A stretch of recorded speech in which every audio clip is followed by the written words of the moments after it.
Inilikas na po ang ilang pamilya sa Cebu City dahil naman sa pagbahang dulot ng malakas na pag-ulan.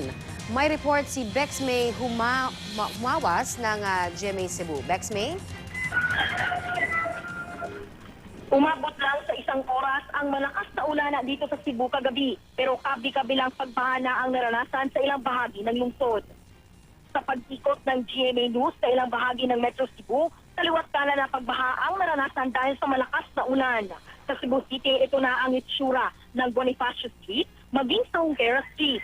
Sa barangay Mambaling, 5 pamilya naman ang pinalikas matapos umapaw ang tubig sa Kinalumsan Bridge. May pagbaha rin sa ilang lugar sa Mandawi City. Sa Subang Dako Highway, parang dagat na ang paligid.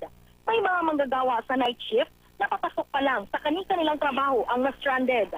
Ang iba, pinilit na lang na lumusong sa baha. Si Ellen Lacton, hindi na nakatulog dahil pinasok na ng tubig baha ang kanilang bahay.